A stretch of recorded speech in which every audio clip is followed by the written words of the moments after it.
Okay. So those protests that are going on over there, And it what? works. It's worked.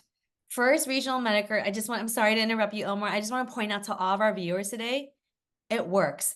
Um, First they wanted to close the trauma center, the emergency room, and we protested. You all protested, community protested. Now they're saying they're not closing it, they're just downgrading it. So I'm here with candidate Betty Duong for Supervisor District 2, right? District 2, that's District right. 2, yeah. You are actually working for the county as the chief of staff of Supervisor Cindy Chavez. Yes. Right. So, and first of all, I have to say that congratulations on your Oh, thank primary. You got you. a really good results. It was a fantastic result, and we never expected that. I'm a first-time candidate. I've never ran for office before, so it's not a lot of name recognition. So the hope was just to be second place so that we can continue running in the runoff. But taking first place is beyond all expectation. I am so humbled, so grateful, and so happy that our community members have decided to vote for me and support my candidacy. Good. Because also it surprised me when I saw you like catching up and going up. I was like, wow, wow, wow. I mean, how much money did she spend on her campaign? Because I know your opponent has a lot of money, a lot of resources. And tell me, what type of campaign do you run? How do you manage to have a successful campaign to so you can come out on top? Oh, thank you for that question. My campaign has been just 100% grassroots. We're not a campaign that could hire paid walkers or paid phone bankers. We can't afford billboards, but what we can do is have our friends and neighbors come together and go door knocking every single day. So one by one, door by door, one neighbor at a time, talking to people, sharing with them who I am, why I'm running, what I want to do in office, and why this matters so much to me. And that's the difference, right? Because when you explain to people, talk to people, and tell them who you are and what you're planning to do, different than when a paid volunteer just go knock on the door and leave some flyers. I Yeah. mean, that's the grassroots is really uh, powerful, but also, you need to mobilize a lot of people. So, how many do you have like Latino people helping you too? I mean, how Oh, is yes. your introduction to the Latino community? How you doing there? It's a very special community. It's a community that I grew up in. So I grew up in East San Jose. My family and I live off of East Hills Road and White Road. And so our neighbors, we grew up side by side with Latino families, went to school with the Latino neighbors. My dad and my mom worked at the assembly lines of Silicon Valley, side by side with Latino workers. So it's a community that I know and I love, and I constantly am learning from about resilience, about building community, and about collaboration. So I go knocking every single day, knocking on doors, and my campaign manager is Latina. My communications director is Latina. My deputy communications director is Latina. So my team and the leadership of my campaign are from the Latino community, and they are alumni of the Latino Leadership Alliance. They are from the Latina Coalition. They are individuals who have been very involved with their community, and they see in me and our campaign the potential for what our county can become. So it's been hand in glove, side by side, fully a part of our campaign. That's amazing because some communities are more hard to get in, especially when you have a different ethnicity, Mhm. and having the the approach to the people or the proximity to leadership, Latinos leader. I mean, that helped a lot to your campaign, especially with the Latino vote. Some people they kind of don't pay attention too much to the Latino vote because they say they don't vote that much. So, but you actually reaching out to Latinos, to the Latino community a lot too, right? Yeah, it matters because the Latino community is a huge part of District 2. So this is the position I want to be the supervisor of Santa Clara County District 2. This is going to be an important partner, an important community. The success of the Latino community is the success of District 2, is my success, is all of our shared success. And that's a nice word. And also the Vietnamese community is Yeah. a community like Latinos in community. And Latinos and Vietnamese, we are kind of the same We're level side by here, right? side. Side by Yeah. side, yeah. We are like the top two minorities in the Right, east side of right. San Jose. And Yeah. District 2 is so special because District 2 has the majority Latino community and also like the majority Vietnamese community, right? So Mm-hmm. we have Little Saigon and we have Alum Rock. We have Little Saigon, Story Road, and Tully Road and Story and King, very much part of the Latino community heritage as well. So we're side by side in the same community. And I also just want to say that I know you mentioned like when someone is different or looks different, it could be hard to engage in community, but when I'm on the doors and I'm in spaces with our Latino neighbors, we care about the same things: family, our elders, honoring and respecting our elders. How are they going to be able to survive? How are they going to have affordable housing? How will they be able to have access to health services? We care about public safety, the safety of our children, the safety of our community. We care about affordable housing for our children as they go to school and get their degrees, and we want them to live close to us. We care about traffic, about people speeding in our neighborhoods. And we also care that what is happening to our unhoused neighbors. Homelessness is really present in our communities. How do we help them and how do we alleviate this? And also, against the backdrop of all this, I always share that I'm the daughter of refugees and immigrants. I'm the first generation of my family born in America. So we have a lot of, I'm not saying everybody, but a lot of families that I meet with, they have that experience. Oh, so many neighbors I've met who said, yeah, they grew up translating for their parents. They grew up making sure that everybody was okay. They grew up working alongside their parents. So it's just a lot of shared experiences. So although we may look different and speak different languages, we throw great parties. We have lots of family. We believe in community and we work hard. That's right. That's correct. We work hard, but also what I feel is Latino communities and Vietnamese community, we work hard, but also I feel like the pay is kind of no, we don't see the payback, right, for our work. I see it a lot, especially people, Latinos, and also Vietnamese. They lack the money to pay for a decent apartment, and sometimes Right. they have to live 2 or 3 families in one Yeah. apartment, and that creates also another problem, a problem with Mhm. garbage, problem with Parking, parking. privilege. Yeah. Yeah. And you mentioned, and I think also in your campaigns, that's something you try to champion in this about solving the housing problem. So, but tell me, what are like the, beside the housing, because I want to come back to this, Okay. what is another uh, challenge that you see in District 2? I mean, the homelessness. So District 2 has over half of the county's unhoused population, which means more than 50% of homeless individuals are on the streets of District 2.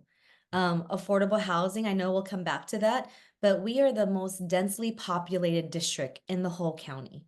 There's 5 districts, 15 cities are in those 5 districts, 2 million residents are in those 5 districts. All the other districts, districts 1, 3, 4, and 5, they have to include 2, 3 cities to have as many people as we do. District 2 has the same number of residents everywhere compared to the other districts, but we exist inside half of one city. So when I say densely populated, incredibly dense. Just like you said, 2, 3 families to the same apartment, 2, 3 families to the same house. We use our front yards as a parking lot. It's just because that's the way we have to survive, right? So housing affordability is very important. Specific, like I would say, probably the most important in our district because we're so densely populated. So many families are living on top of each other, multi-generational households. Some by choice because we want to be close to family, but many by necessity. And the last piece of that, the third piece of this is public safety. we have a slow police response time. We have a lot of crime happening. We have break-ins happening, retail theft happening. I've knocked on a lot of doors, so I knock on doors every single day. And everywhere I go in District 2, every single neighborhood has told me a lot of things, but one thing that is across all the neighborhoods, my car has been broken into 3 times. My car has been broken into 2 times. A lot of car break-ins, a lot of theft, packages off porches, a lot of theft of retail businesses in the area of our district. So public safety, affordable housing, homelessness are the top 3 issues that I see. But related to that, right? Because those 3 issues are all interconnected. They're all interconnected and related to each other. And we know that at the county that it all relates also to housing security. It means good jobs. It means economic development. It also means access to health services, access to healthcare. Homelessness, same thing. It requires access to mental health services, to healthcare, to substance abuse programs, withdrawal programs, sober living environments, public safety. All, the housing issue and the homelessness issue all affects public safety because our grid is so strained. Our police officers and firefighters are responding to mental health crisis calls. They're responding to unhoused individuals having manic episodes or disturbing the peace. But when they get there, any police officer and firefighter will tell you that the majority of their calls are for mental wellness calls, mental wellness checks. And so they have to sit there with the person until someone comes to help them. And that affects our police response time when we're calling 911 for a car break-in or for a house break-in or for or some type of criminal activity in our neighborhood. I bought a van, and the first day that I bought it, I parked it outside, and somebody broke into my I'm broke the sorry. window. But you mentioned Same health. story. You mentioned health and mental issues, and so that's another problem for minorities, working class people, and minority we most likely are working class people. And the regional hospital here in the East Side District 2 is getting shut down. And I think it's the mental issue facility. They have a really good response there, especially for people with mental problems. It's getting shut down. I mean, how can you do? I mean, how do you respond to that? How can you do to make sure the we got facility you mentioned health care and health programs or whatever mental programs to help people how can you tackle that issue when for one side we need more people they get to the hospital, they get taken care, but at the same time the city is like cutting funding or they're closing hospitals. Yeah, so I just thank you for that question, and I'm glad you brought it up. Regional Medical Center, its closure or proposed downgrade of its trauma center is top of mind for myself and for many, many East Side residents, for many of my neighbors and downtown residents as well. So what I want to say is that um, uh, I, I'm the only candidate left in this race that has built a health clinic. So one of my greatest accomplishments at the county, I was the project manager for the final phases of construction and development of our newest health center. So between all the candidates, at least I have actually done that. Brick and mortar construction, 37,000 square foot on Tully and Center Road. It's it's a health clinic, it's a dental clinic, a behavioral health clinic, pharmacy, and also lab, so that you never have to leave the building to get your blood drawn or your lab specimens. You could do it all in one place. And this place is wrapped up with cultural programming, social programming, recreational programs, so that we could destigmatize, remove the shame that's attached to mental health services or wellness checks or getting a doctor's examination. So we make it a positive experience. And I'm the only candidate in this race that has done actually that. As an employee, I did that. And I believe that as a supervisor, I can do so much more. Now, back to Regional Medical Center. It is owned by Private Healthcare Corporation, HCA, Hospital Corporation America. And what the thing is, like, what they've done is they purchased this hospital, and now it's not making as much profit as they want it to. It's making profit, just not as much profit. So they want to first they wanted to close the trauma center, close it down. And at the same time that they're trying to close down or downgrade services at Regional Medical Center in East San Jose, they are submitting requests for permits to expand their services at Good Samaritan. So Good Samaritan Hospital, it's a tale of two hospitals. You have Regional Medical Center serving the east side, a largely low-income community, a community that's largely people of color, Vietnamese, Latino, Black, and brown. And then you have Good Samaritan that serves the west side, that serves Los Gatos, that serves a more affluent community, that serves not as many brown and Black people. And so while they're downgrading here, they want to expand over there. And the thing is that they told the community it is a business decision. It is because of costs, right? So at first blush, it goes, oh, if you can't afford to keep it open, that's just a tough luck, right? But the thing is, like, they have not produced any evidence that they're losing money. They're making money, just not as much money as they want. So I really believe this is it's an issue of greed. And this greed is ready to harm our most vulnerable community members. So what do? I have followed the community's lead. Every rally, every protest, every demonstration out on the streets in front of Regional Medical Center, I have been up until this point. The last action I wasn't able to make it, but 9 out of 10 actions I've been there, and I bring my daughter with me. She's 7 years old. I want her to see what community is like when we come together. I want her to see what we have to fight for. We can't take anything for granted. We can't take healthcare for granted. And what the sad thing is that East San Jose continues to have to fight for the most basic things: healthcare, clean air, safety, how homes, right? And basic necessities and rights, housing, everything. And that's a fight that I will continue whether I'm supervisor or not. I have been a resident and member of this community since the day I was born and raised in San Jose. I have only left San Jose to go to college and go to law school. Other than that, I have built my life here. I'm raising my family here. And this is where I need to stand in defense of San Jose with my neighbors and with community. But we can't even allow that. It has to stay where it is, what it is, to make sure we provide the best care for our residents and our neighbors. And I just want to backtrack a little bit. My father, a few years ago in 2019, he was riding his bike home from work. A car hit him. It was a hit and run. He was left by the side of the road, unconscious and bleeding. He was taken to Regional Medical Center. They took care of him. He was in the ICU for a week or two, and he's okay now. My mother-in-law had a heart attack, took her to Regional Medical Center, open heart surgery. She's alive and well with us today.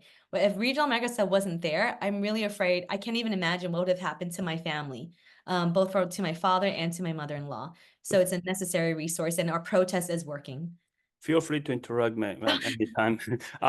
Yeah, because as a capitalist system, we allow individuals to do business, right? But at the same time, how can the county, I was thinking that, how can the county allow these individuals to do business and at the same time decide, oh, oops, I'm not making the money I want to be making, so I'm gonna cut it. So is there something the county can do, like, to prevent it, or do something like, okay, you wanna cut here, but expand it over there? So is there something the county can do about it, or? Not directly, but we fight like hell, right? We fight. So with our county leaders and our county employees, so many folks have stood and protest side by side, right? And the thing is, usually you get to protest when all avenues have not worked. The county has tried to talk to the leadership of Regional Medical Center. The county has tried to talk to HCA. The county has tried to talk to them, to ask them to delay the downgrade or give it some more time, or let's figure something out. So and all those talks have been unfruitful. So when people say, oh, we should just talk to them, I'm sorry, we've talked, it hasn't worked. And you're right, the county doesn't have a direct authority. It is a private business corporation. So what we've done is that we've been very loud. I've been very loud as a member of community. The county has been very loud, from our CEO, our administrative leadership, to our health and hospital system leadership, and also our nurses. Our nurses and our doctors have, on their time off, has come out to Regional Medical Center to protest. Why would they do that? They work at other hospitals, because they said that if Regional Medical Center closes down, all of our emergency rooms will be affected. all of our emergency rooms will suffer. Wait times for all of our emergency rooms will go up. All the doctors, all the nurses who work around the clock now will have to work even more when they're already working mandatory overtime. They're already working nonstop, right? Like this is going to affect everybody, whether you're on east side, south side, west side, north side. This is going to affect our whole health system grid that serves the county. So, what can the county do? As individuals, as leaders, as elected representatives, as appointed representatives, we stand with community and we lobby. We lobby our Attorney General, Rob Bonta. We've asked him, community, when I say we, I mean the community, have all signed onto a petition, onto a demand asking Rob Bonta to investigate the business practices of HCA, to investigate the legalities and the responsibilities that they have, that they took on when they purchased this hospital and took on the pledge to serve, to do no harm, and to serve the health needs of our community.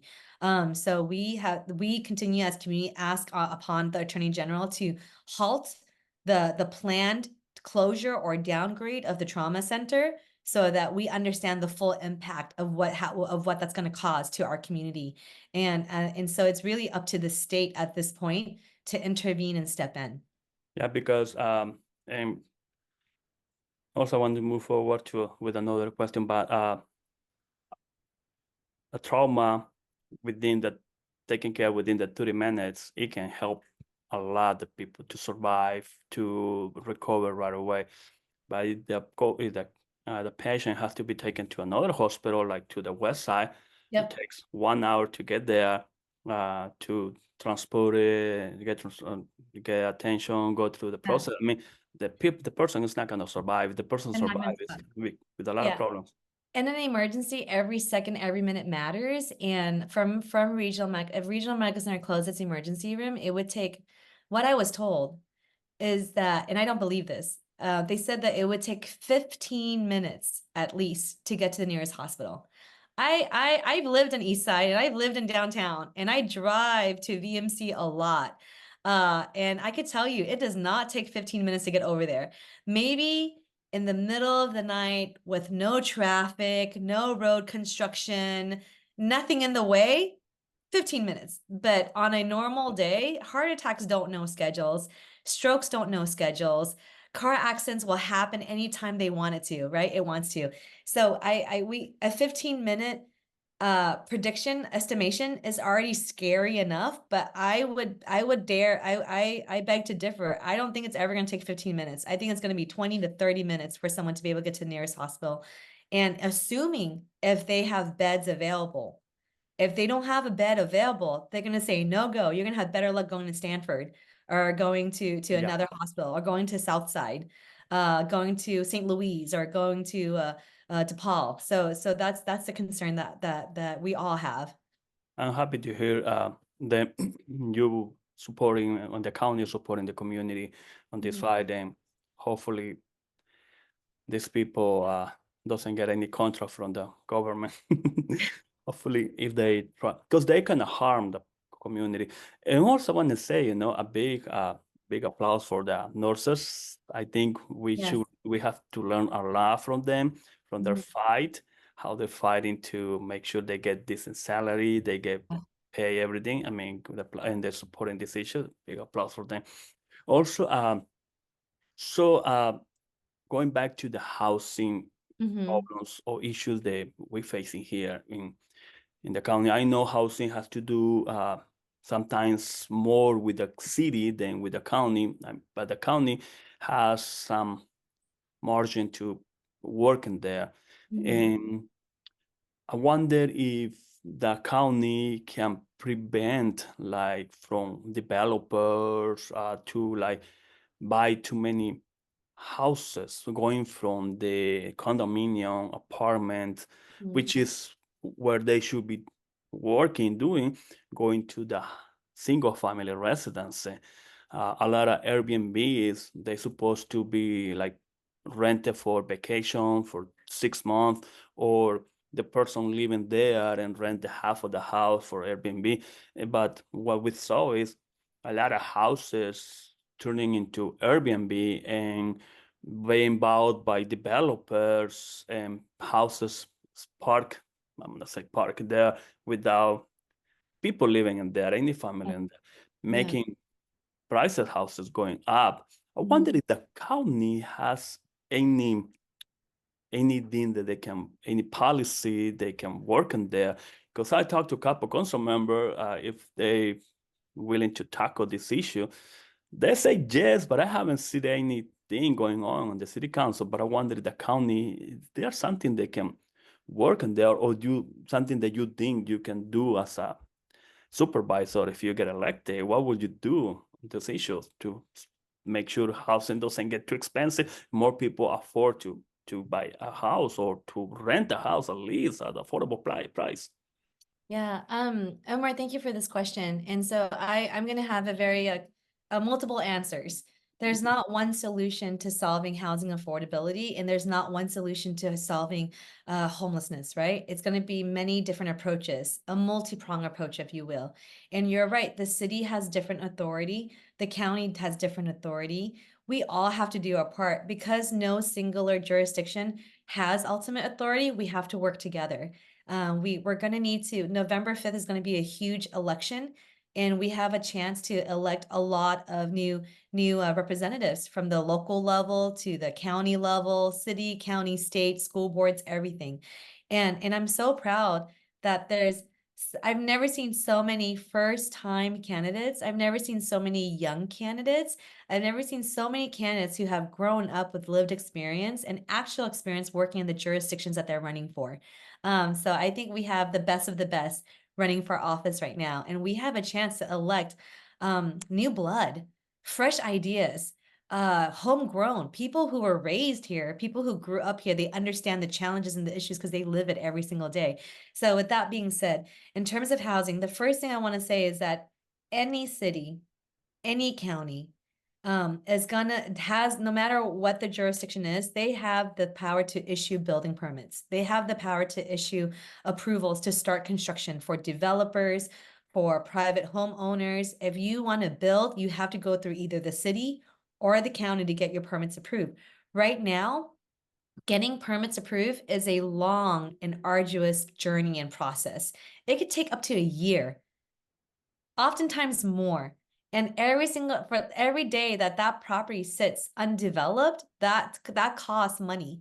And that money is going to be passed on to the home buyer or the home renter because they're going to make their money back after they build it, right? And all that time that the county or the city held up the process or prolonged the process, that's every second ticking is more money, and that's going to be passed on to the renter or the home buyer. So that is one way that we can effectively cut the costs, speed up the process, and allow for more inventory to be built. Oftentimes, people will tell you it's inventory and supply and demand. We have very low inventory. We have very high demand. For every 10 new jobs we have in Santa Clara County, we only have 1 unit of new housing, right? So for 10 new jobs that's added to the economy, that's 10 more workers who may be relocating from other places, only 1 unit of new housing is being built. We have to catch up. We have to build more. We need 22,000 more units in D2, right? To be able to level out the housing market, to be able to flatten the line of supply and demand. That's one approach. The other approach is tenant protections. How do we protect tenants from exorbitant increases in rent, right? If increases in rent are happening every single year, happening every 3 months, happening every 6 months, sooner or later, they're going to be priced out.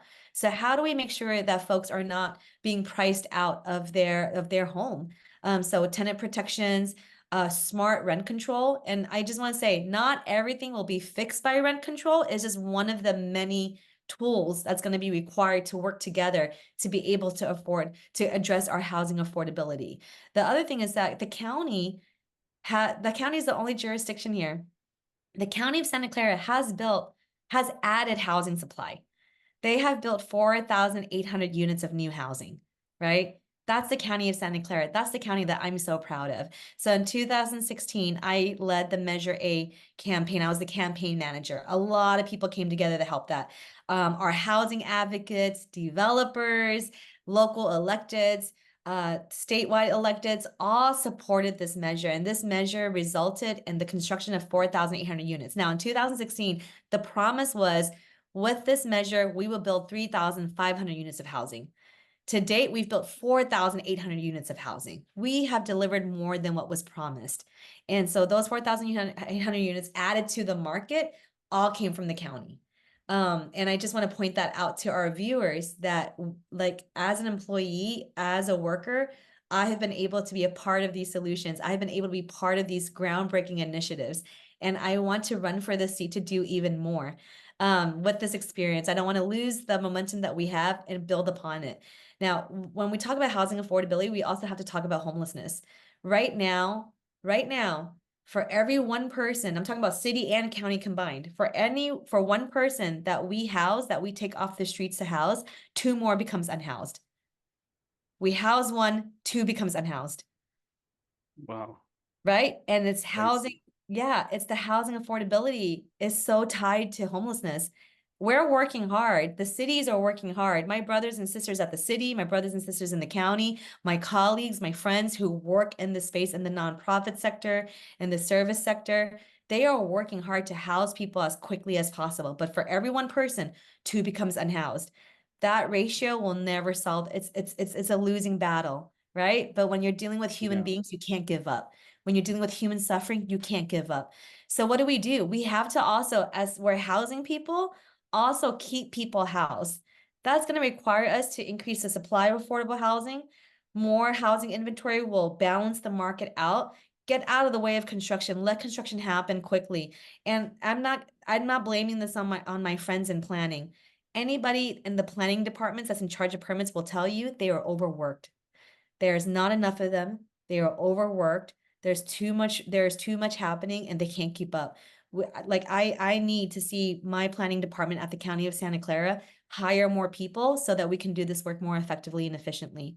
Um, and when you talk about corporations buying up houses, Omar, that's something I am so worried about. 40% of all home sales last year were purchased by private equity firms. These are private investment companies in the business of making money. They're not in the business of housing. They're in the business of buying things to turn a profit. So private equity firms based in the middle of the country in a different state is buying up any available home. And because they're a private equity firm, they're a big corporation, they can pay cash upfront. They can make offers that the average home buyer can't compete with. So 40% of all home sales last year purchased by private equity firms. What that tells me is that my neighbor is going to be a corporation. My neighbor is going to use an algorithm to decide rent. They're going to use an algorithm to decide rent to maximize profit and squeeze every last dollar out of whoever is renting from them. That means that there's going to be less and less opportunities for my friends and my neighbors after they've gone to school, went to college, got good jobs, worked hard, saved their money, still are not going to be able to buy a home. So these are all things that I'm very much worried about. And we need to be on the side of families, working families and individuals to be able to buy homes in the communities that they were raised in. And like if corporation buy houses, then people get displaced, and then people they have to get out with their kids from to other city. Yeah. Schools are being affected. Schools have to shut down because there's not Yeah. enough kids. And sometimes parents, and this is something what I kind of uh, I see double standard about some conservative. They say we care about family, but I told them one time, council member that David, when we went to her meeting, told them, do you know, you say you care about family, but when a person gets displaced, now he has to travel an hour and a half to go to work, and their kids are living alone. Yeah. You don't care about their family because they're working class. I mean, Mhm. but I was laughing when you were talking about Measure A, because I remember like a week before the county approves it. I mean, I know you've been working the county, you've been there, and we lost the battle similar. I think it was like, I don't remember how much money, but the city we lost with the former mayor, Ricardo, but he voted against the housing to build the San Jose City more houses.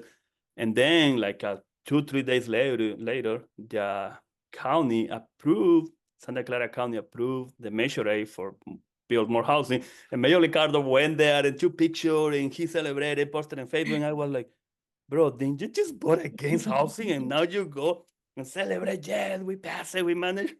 That's why I was laughing, kind of smiling when you were talking about that.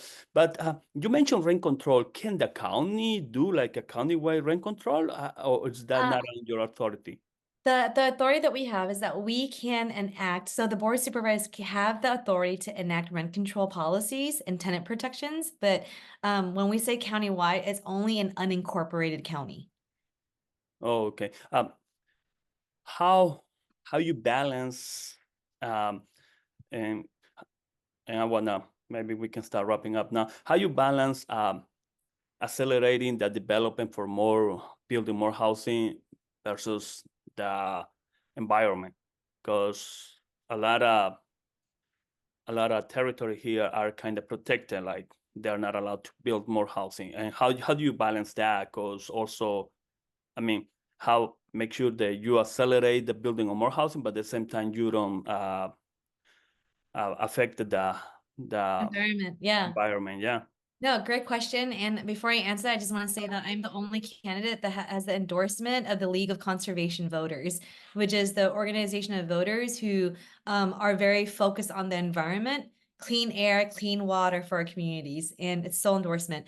So we can balance. I believe that. The thing is that we are a valley, right? We're surrounded by hills on almost all sides. And because of that, we have green belts surrounding us that serve as nature preserves, that serve as pathways, migration pathways for foxes, butterflies, and bees. It's fascinating, the ecosystem that we have on the outskirts of the county in the green belt. Coyote Valley, it's just a very special and unique place that we live in here, to have urban living, city living, but also like 30 minutes, less than an hour away from nature, like untouched nature that we need to preserve. So I know that for a very long time, San Jose and Santa Clara County wanted to build out. They wanted to focus on freeways and cars and build out and build low and build single family homes and build in a suburban style. That is a great option for a lot of families, but not for everyone.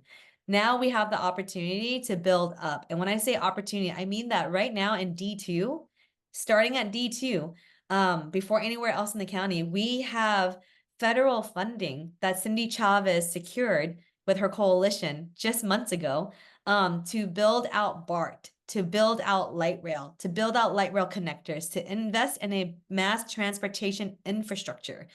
And as we're ripping up roads to lay down the tracks and build these new hubs of transit, we have the opportunity to build high density housing around it, building up. Building, smartly, building in a way that doesn't expand our reach into the greenlands. We have to protect that. But then like within our city centers, transit hubs, we can build high density housing, mixed use housing, retail on the bottom, next to transit hubs, which promotes walkability. Walkable communities means safer communities. When there's lots of people and there's more eyes and ears, when everyone's walking to and from, whenever there's foot traffic, you're going to find businesses. You're going to find small businesses, diners, eateries, retail, art, culture, music. We can have retail, art, and cultural destinations surrounding these transportation hubs attached to high density housing that's mixed, to have market rate housing as well as low income housing. So that's how I would approach it. With all the investment that's coming in, we're going to be building for the next 10 years. So I'm so sorry to all of our viewers who live along Capitol Expressway, who live near downtown. It's going to be a little painful for a while as roads close and construction happens, but it's going to pay off in the long run for generations and generations of our future children to be able to hop on a BART and go to work, hop on light rail, go to the airport, go to Diridon Station and get on high-speed rail. All of that is happening right now. And the next supervisor has to continue pushing that through to make sure it happens the next 10 years. And I don't know, correct me if I'm wrong, but I have to bring again former Mayor Sam Ricardo. He wanted to divest the money to go under the train, the railroad, instead of going to the Eastridge, going to the Santa Clara County University. Yeah. And we say, no, why you want to take our money, take it to a university where rich people go study, so people from the mountains can go without driving. So, that's the importance, right, of community. Because somebody called me and said, let's go to protest, and I hear people that were protesting. But also, I heard some people that told me when I was working on the 2016 sales tax, I think it was 2016, to build more light rail, bring back BART to San Jose. They told me, we don't use BART. Perhaps 300, 400 people that I talked to, only one person say, I use BART. And everybody said, no, I use public transportation. I drive, I walk, but I use public transportation. And and what I noticed is we bring in BART, we paying for people from Livermore come here to work in their high techs and go to live or Livermore, Pleasanton. And I was like, but what about public transportation in general, buses, Right. which Right. is more the minority use? Mm-hmm. It, Mm-hmm. and I that's think a county issue too, right? it's a county issue too. Yeah. So with BART, I would say I think the argument that the perspective that you just raised about BART is something that could be said about all mass transportation, right? A lot of people say, I don't take the bus because it's not reliable. It doesn't show up when it's supposed to. I wait too long. The bus routes are not convenient. They're not efficient. They go all the way around the city. That's Same thing right. with same thing with light rail, right? People say, I don't use light rail just because it's not convenient. It doesn't come as often. It doesn't come on time, or it's not safe on board, right? And my daughter's school is in the east side, and for a field trip to downtown, we took the light rail. The light rail had to go from the Capitol McKee station all the way to Milpitas and then circle back to go to downtown.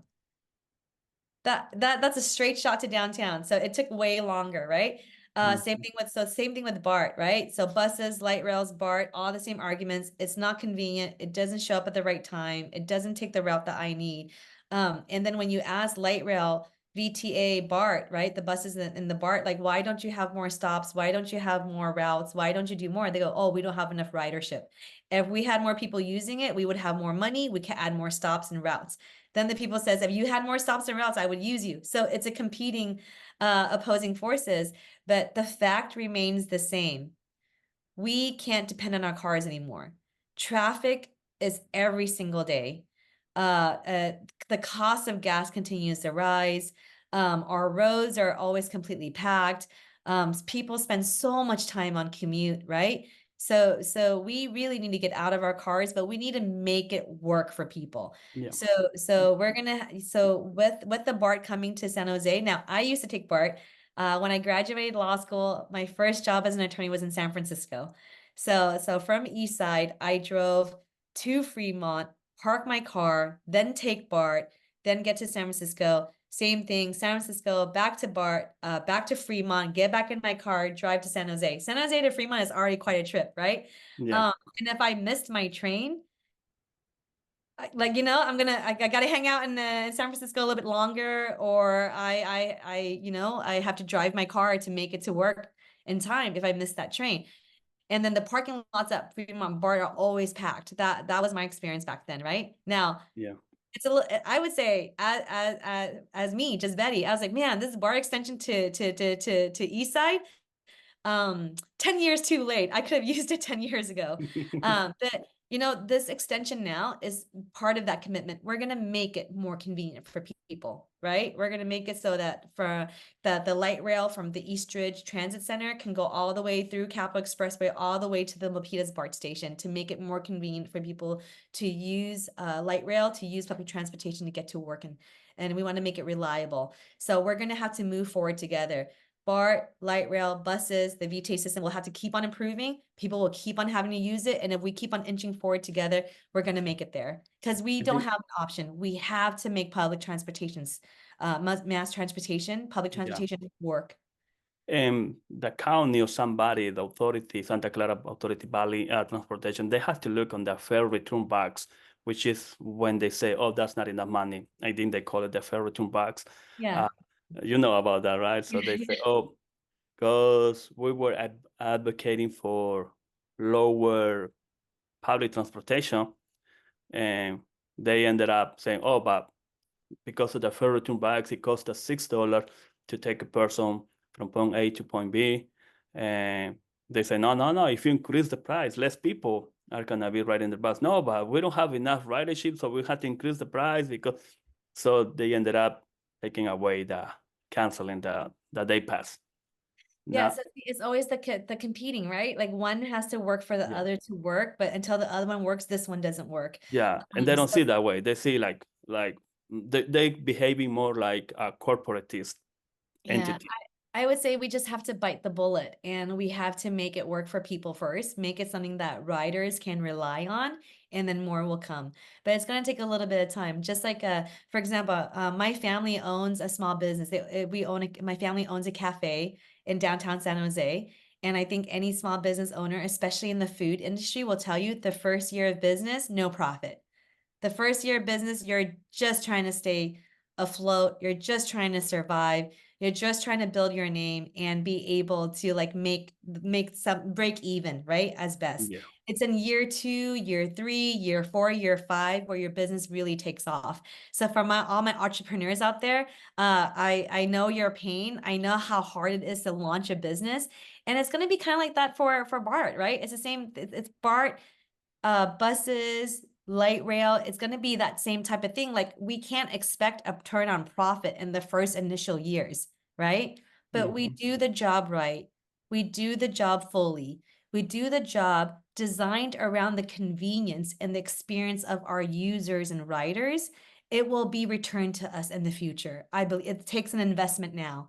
And And, so 'cause if they're thinking like corporations, it requires investment. yeah, and I have for the last 5 years that I work on public transportation, I have an idea, including like self-autonomous cars and application and like the type of Uber, the pick up 2, 3 people taken to different bus stop. I have this idea. I'm not gonna talk about it here, but I just want to give you really brief about this idea, how we can improve public transportation without increasing the price. Because when I was talking to the county, they told me if we include more stops, it means more money. And one bus, it costs us even $1 million for one bus a year. That was 10 years ago, 12 years ago. Imagine right now, right? So, mm, Thank you, Omar, for your patience. and sorry for taking too long time from you. I was thinking about 30 minutes, 23 minutes, but No, no, no. I'm enjoying this conversation. And the thing is, like, I nerd out. I don't know how you're going to translate that, but I nerd out on public policy, on county, local government. This is something that I live and breathe and think about all the time. So, I have very long answers to very important questions. So thank you for bearing with me. and something that I like it when the first time I met you, because I didn't know about you, but when I remember in the posada that I met you, Yes. and we talked, and when you speak, you always because I'm a community organizer for 5 years in Luna, I I feel like you include the community there, you include the people there, and I'm too biased sometimes to bring in like to the Latino communities. I should be more inclusive, but I say like if I don't bring it to the community, Latino community, who's gonna do it, right? Yeah, yeah, And, yeah, but I exactly. noticed that's something that I like it from you. That you policy when you talked about policy, you kind of your mind is on the people, right? And I see that, and that's something that I like. That's why I say I want to talk to you. I want to do this interview, and I'm happy that you're running. Really, I think you're the best option, and you gonna be the first Vietnamese supervisor, Yeah, right? yeah, I would be. If that would if I win the seat, I will be the first Vietnamese American county supervisor. And thank you for bringing that up. That it means a lot when you're the first of something. It is Mm-hmm. your responsibility to set the right example. And you know, if I'm the first Vietnamese county supervisor, I have the opportunity to set what is expected of future supervisors, right? Whether you're Vietnamese or not. What is expected of future supervisors, what's expected of a D2 supervisor, the work ethic that's necessary, the concern that you have to have for people, that you have to put community first. You work or you follow them, and also inclusion. I think when you're a Vietnamese, if you're the first Vietnamese supervisor and you are the first to put your hand out and seek out partnerships, it's not the community's job to seek me out. It's my job to seek out community, and to do that with an open heart, with open arms. Like that's gonna be able to set examples for all Vietnamese American electeds, right? Yeah. It only works if we work together. And it has to be a balance, right? Policy, you know a lot about policy, but also community, right? And I have example like Maya Esparza, she was good on policy, but not too good in community. And Magdalena Carrasco, she was really good at community, reaching out, but not too good at policy. I went to the meetings and I was like, why she's not fighting back on this issue? And Mm, because she was too much on the community. So, and people, they want to see you there, but then you have to have this balance, right? Because yeah, if you go yeah, too much one place, Maya Esparza, council member Maya Esparza, she didn't get reelected. And Magdalena Carrasco, I mean, she couldn't get to higher office because they need to have those balance. And I know, and I think you can have those balance. I see you here in the community. I see you in the meetings, and your mindset is already with the people, with how to improve the quality of life of the people and everything, and supporting the people protesting the closure of the regional hospital, the trauma area. Um, but Well, if I could just say this to you, like a lot of women have come before me, and with each woman in elected politics, with each minority that's in an elected position, right? They further the path just a little yeah, bit more. They widen access just a little bit more for my generation and to be able to follow and then surpass, right? yeah, And I also want to say that, if I get elected, or even if I don't get like my career in public service, part of the mission is going to be able to create a path for subsequent generations behind me to be able to follow, meet me, and then pass me. That's what we want, right? For each next generation to surpass us. And yeah. yeah, and I haven't started yet. I mean, I've been in the county 11 years, but I've never been elected. But that's top of mind for me, that I create opportunities for the next generation of East Side kids, of local born and raised, of fellow immigrant children and refugee babies to be able to grow up and be a part of our society as decision makers as well. Yeah, um, and uh, and like if you get elected, like you said, right, you can open the door for more people coming behind you and doing better and better. And especially with the Vietnamese community, I think there's a little bit unfair. I don't know because they are not too involved in politics, or because they are more focused like on District 7. Yeah. Um, uh, but there is not the same representation that we see in the politics, right? In Mm, office like city council, perhaps in trustees, we see more representation, but in yeah. uh, higher political career, we don't see that many Vietnamese, right? And it is also important to see um, more Vietnamese, Latinos, black and white people, everybody representing a really diverse community. Yeah. And that's why kind of also happy that you're running, because I think you are an amazing candidate and you can Yeah. open the door for more people coming behind you. But to my last question, I was telling you that Oregon, uh, like 10 years ago, I think it was, they built like encampment to give homeless a temporary housing. Mm, And so instead of homeless living in the streets, trashing the streets, and I don't say that in the despective way, I mhm, said it because that's what a lot of people complain.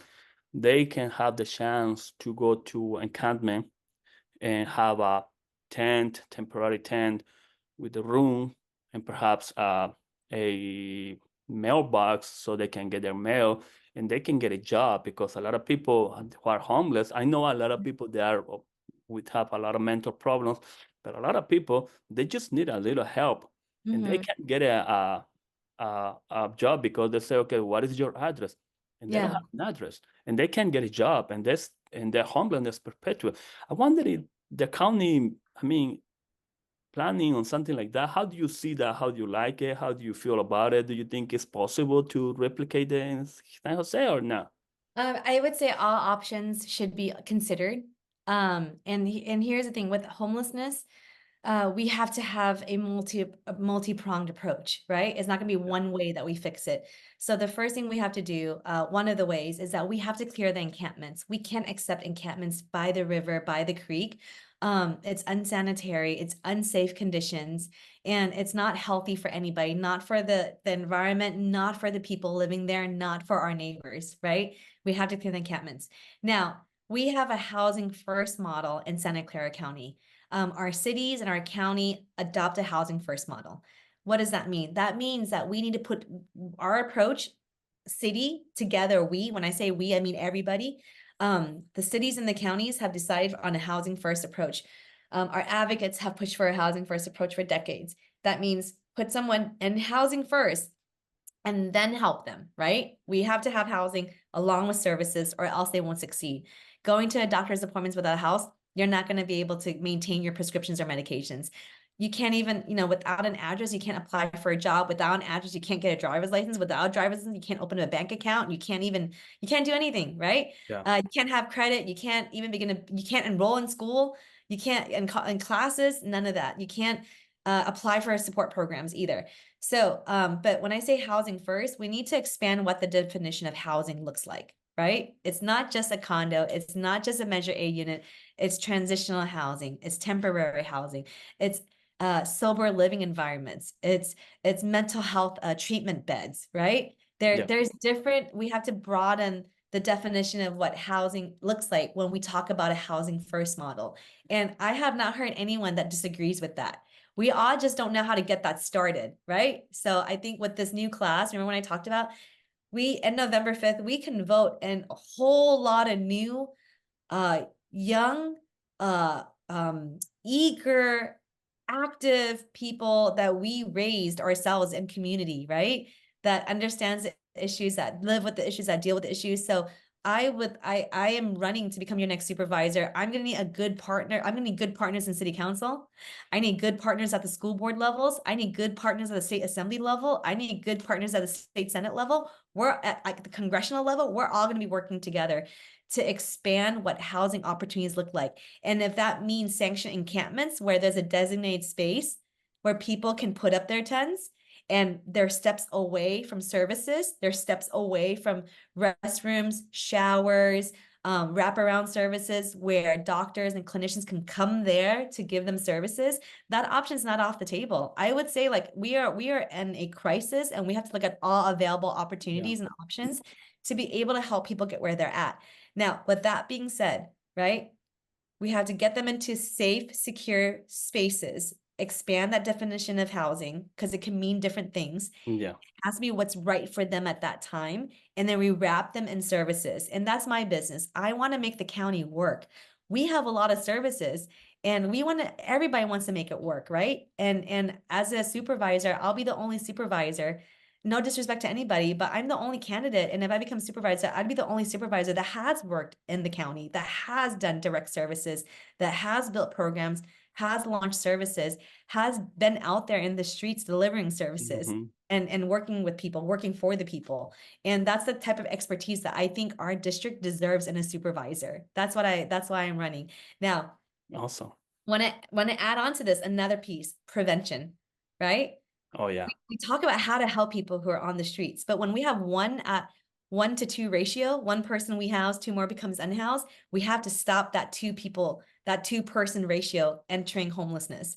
And when people call the city or the county to say, hey, I'm going to be homeless in 2 weeks. I'm going to be homeless in a month. What can I do? Show me where to go. Tell me what to do so I could get a little bit more time where I'm at or into another unit that allows me to try to recover from this bad time in my life, right? There's very few programs for them. Very few programs. A majority of our programs are for those already living on the streets for a long time. So I'm going to say it's time, not because no one cares. This is because in 2016 is when we started doing the housing work at the county and the cities. In 2016, we started that work. Prior to that, we didn't do that. In 2016, we started. It's been less than 10 years. We've learned how to build housing. We've learned how to house people. Now it's time for us to learn how to prevent homelessness from happening in the first place. So prevention, clear the encampments, have the whole spectrum of housing options, transitional, temporary, safe encampments, sanctioned encampments, sober living environments, mental health treatment beds, group homes, right? All of the full variety inventory of housing opportunities, options for people where they're at. Wrap all this with care, with services that work. Yeah, especially the mental Mm-hmm. care, because a lot of homeless, they need medication, and if you put them in the house without medication, then you are not helping them at all. And thank you. It was nice talking to you. Nice I talking to you. always enjoy having this conversation with Anytime, Omar, whenever you want me back on the show, I am ready for you. It's an honor to speak with you. It's an honor to be able and a privilege to be able to address your viewers. And if I see, and to the viewers, to the audience, if you see me out and about in the community, please talk to me. Tell me what concerns you. Tell me what you think we could do better, right? Like I'm Yeah. learning from you every single day. All these ideas didn't come out of thin air. It comes from talking to thousands of people over 11 years. And if you get elected, you can say yes to another interview. Absolutely. Awesome. Thank you. You said it. I said All it. right, nice talking to you. Well, Thank that's you, it, Omar. everybody. You're welcome. Yeah. Bye-bye. Thank you, everyone.